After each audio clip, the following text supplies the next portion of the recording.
There's the Birchgrove. I'm one of the original people that started this project. I'd like to welcome you all. This is the official bit here, and I've written all the names down so I don't forget them. I'd like to thank Woodland Trusts, members of Birchgrove who have worked on this project over many years. We'd like to thank a few people by name. Mr. Paul Bateman, who went the final hurdle and got this stone in place. Alan Burgess, for keeping a tight control on the purse strings. Stuart Gregg, Adrian Melton, all those people were members of the Woodland Working Party. Special thank you to Stuart Gregg and Skip and Doc. I don't know if they're here, they must be over there somewhere. Land's End to John O'Groats, 15 days, 993 miles. 102 hours on the road and 10,000 units of factor rate, was it? Hayden, Gaynor, Anne and Linda for sewing and pinning the ribbons on the ribbon.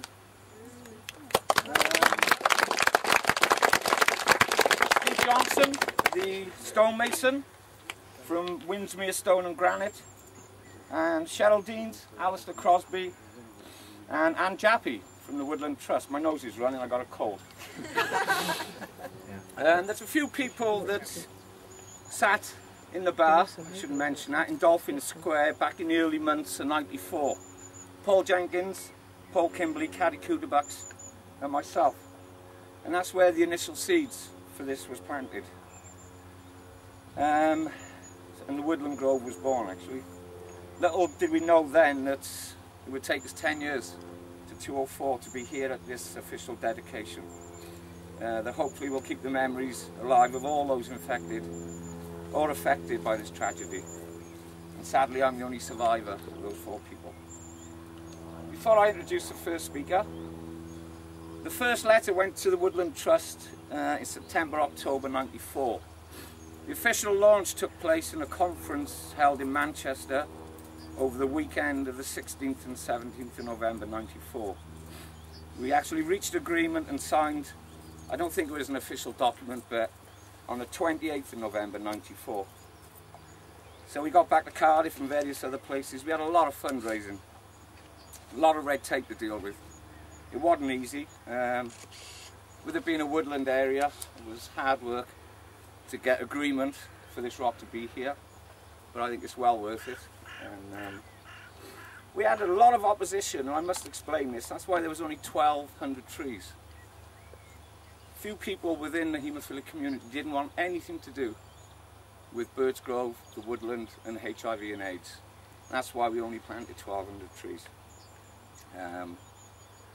There we are. So I'd like to ask Mary Dykes, who's the original social worker from the early days, who helped us set up the Birchgrove group back in Cardiff, who's going to say a few words about the early days. Mary.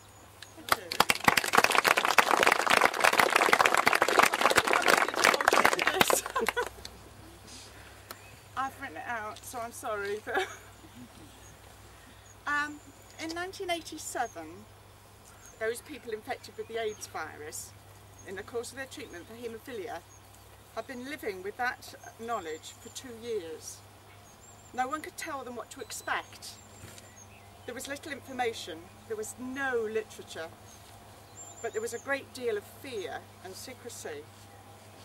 It was at that time that the general public was being shocked by TV images of falling gravestones and of looming icebergs. Most had been advised to keep silent, not to tell, not to share the information. Consequently, they didn't know who else was in the same situation. They felt isolated and alone. On my appointment, I was approached by 3 men who had shared that information with each other. They wanted me to assist them to start a self-help support group. I needed their help too, actually, because though employed to serve the South Wales haemophilia population that had been infected by the virus, I didn't know who the people were. No one told me. Paul, Gareth and David were not deterred by prejudice or negative reactions. They felt the secrecy and uncertainty were worse. They each had connections with the local branch of the Haemophilia Society. They knew that solidarity and understanding could give a sense of fellowship that would bring some relief. A letter was written addressing all those registered with the Haemophilia Centre in Cardiff and who were living with the virus. A range of options were offered, which we hope would suit them all. These were: 1, to send their name and address so that I could send them an invitation to the next group meeting. 2, to send details so that I could just let them know about what was happening, even if they didn't want to commit themselves to coming. To have contact with me as a social worker on an individual basis if they don't want to have group contact. And to have no future contact. That was the 4th option. Not many people took that option. When we got this letter, we then had to persuade Professor Arthur Bloom, the director of the Cardiff Centre, to send out the letters to all the people that he knew were concerned. So about 55 at our centre. In the meantime, Paul, Gareth and David would reveal their own status to fellow patients in the waiting room at the treatment centre and try and find out among their friends who else might value a self-help group. Now, as you know, men are not renowned for talking about their worries like women do. It meant that the group had to have certain features. Booze, a venue that felt comfortable, definitely not in the hospital, dark humour, clear ownership of the agenda. These were essential, probably in that order too. Several meeting places were tried before we alighted on the local pub that gave us an exclusive use of the snug bar. Here we met one evening a month. Each member put money in the kitty. It was actually an ashtray. And rounds of drinks were bought and we all chatted. I was their coordinator and secretary. One condition for some of them was that we guarded their HIV status. This was confidential, shared only by the group.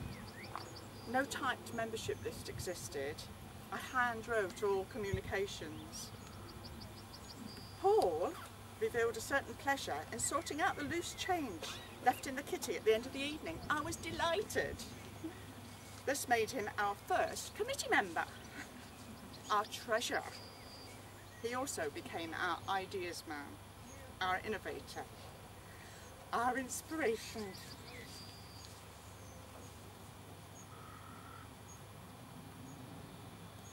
Gareth, soon to be joined by others, became the voice.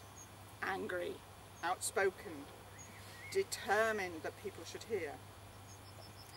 He was then, and still is, full of compassion. He was especially good at enlisting some of our younger members and the parents of those too young to meet in the pub.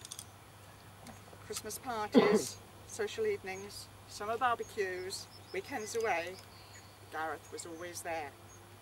No sooner one over than the next planned.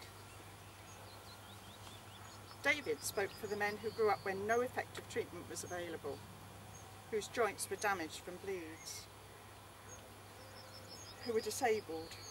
Some of these not told ageing parents or teenage children the situation they were in.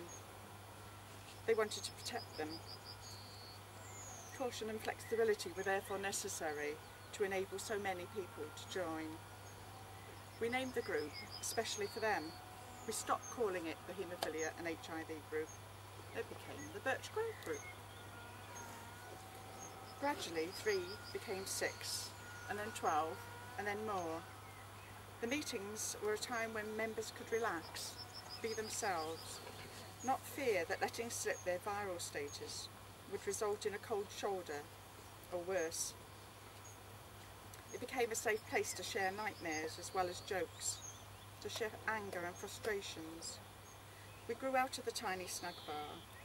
We included partners and parents, and we moved into the much bigger family room.